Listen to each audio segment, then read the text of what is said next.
Nous allons voir dans cette partie les éléments nécessaires pour que la personne puisse réellement être concentrée. Vous pouvez tout d'abord guider la personne avec la respiration. Cela va permettre à la personne de s'intérioriser. Vous allez également guider la personne, guider le regard de la personne, savoir où elle doit regarder dans chaque posture. D'abord, concernant la respiration, donc le pranayama. La respiration la plus couramment utilisée lors de la pratique de vos séances, c'est la respiration Ujjayi, victorieux en sanskrit. En effet, la respiration est un élément essentiel du yoga, c'est un pilier.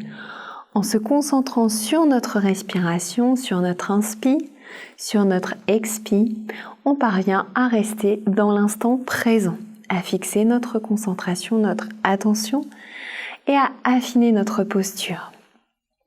Bien respirer aide l'esprit à se libérer des pensées aussi parasitaires. Une respiration consciente, profonde, va permettre de ralentir le rythme cardiaque, mais également d'activer le système parasympathique qui va permettre à l'adhérent de se sentir mieux après la séance. La respiration est donc profonde, fluide et légère, ce qui fait du yoga une méditation en mouvement. Pour la respiration Ujjayi, vous allez d'abord inviter le pratiquant à avoir la colonne vertébrale bien érigée, la poitrine ouverte, les épaules basses. Le pratiquant va inspirer, Puraka en sanskrit, profondément, peut-être en glissant sa pensée du bas du corps vers le sommet du crâne, vers le chakra couronne. Puis un instant, il va bloquer sa respiration sur Kumbhaka, puis expirer lentement sur Reshaka. Sur cette expiration, Reshaka, le pratiquant va activer les 3 bandhas. Premièrement, au niveau de la gorge, le pratiquant va pincer légèrement la glotte pour créer un espace entre les cordes vocales et la gorge, ce qui va permettre de produire un son à l'arrière de la gorge, un peu comme un bourdonnement. Puis après l'expiration, Reshaka donc en sanskrit, il va également avoir un temps de pause où peut-être que le pratiquant va placer sa pensée soit au niveau du hara, c'est-à-dire au niveau de son centre de gravité, soit au niveau de ses pieds. Le deuxième va se situer au niveau du nombril, un peu comme une respiration qui est appliquée au pilate.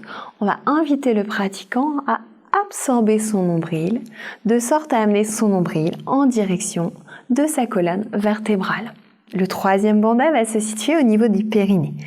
On va donc inviter l'adhérent à contracter son périnée. Donc les 3 bandhas, le premier à l'expiration au niveau de la gorge que l'on va resserrer.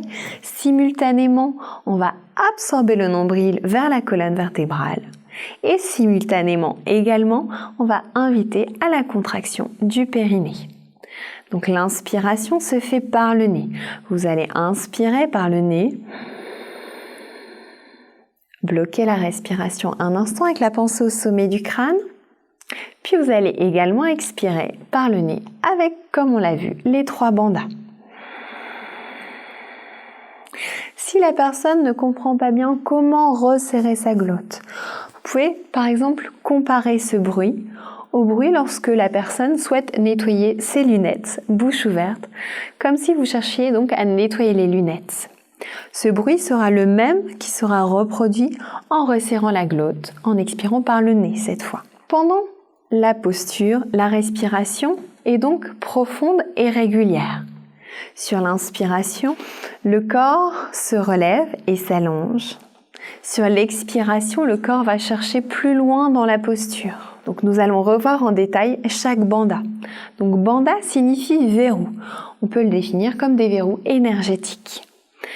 Ce sont des contractions musculaires qui vont permettre d'améliorer la posture et l'alignement corporel. Il en existe 3. Donc le premier, Mula Bandha, qui est d'abord la contraction du périnée, les parties génitales et l'anus. La contraction donc se fait au niveau de Mula Bandha, Mula qui signifie racine. Le deuxième, Uddiyana Bandha, contraction cette fois donc de la sangle abdominale. Proposez l'image du nombril qui se rapproche vers la colonne vertébrale.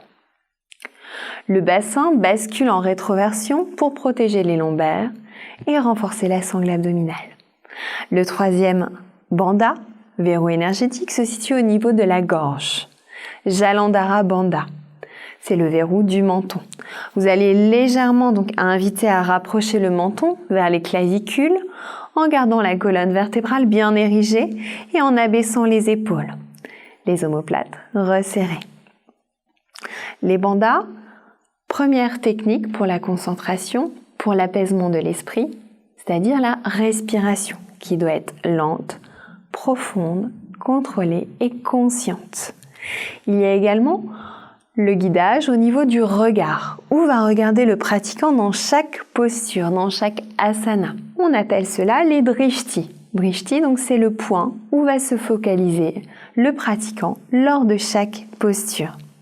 Les drishtis, en effet, sont les points sur lesquels on fixe son regard pendant la posture. Ça permet de se concentrer et d'améliorer son alignement corporel. Les drishtis permettent de ne pas donc se laisser distraire, permet de se concentrer sur ce qui se passe en nous, à l'intérieur de nous. Il s'agit de poser calmement son regard sur un point. Vous avez 9 drishtis. Le premier au niveau du nez, Najgre drishti. Le second au niveau du troisième œil, le point qui se situe entre les sourcils, Ajna chakra.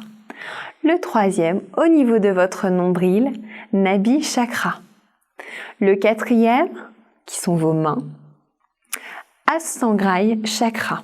Vous avez le cinquième drishti, qui se situe au niveau des pieds, Padayuragarai chakra. Vous pouvez inviter par exemple l'adhérent à regarder en direction de ses orteils.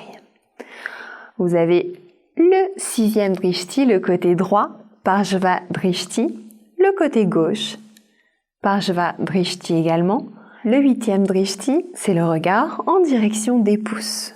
Sur par exemple Hasta Uttanasana, quand vous allez indiquer à la personne d'étirer les bras vers le ciel, les mains en namasté, invitez-le à regarder en direction des pouces. Le neuvième, vers le ciel, Antara drishti. La respiration, les drishtis, vont permettre aux pratiquants d'intégrer la séance, d'être dans sa séance pleinement concentré et va l'aider à méditer dans chaque posture.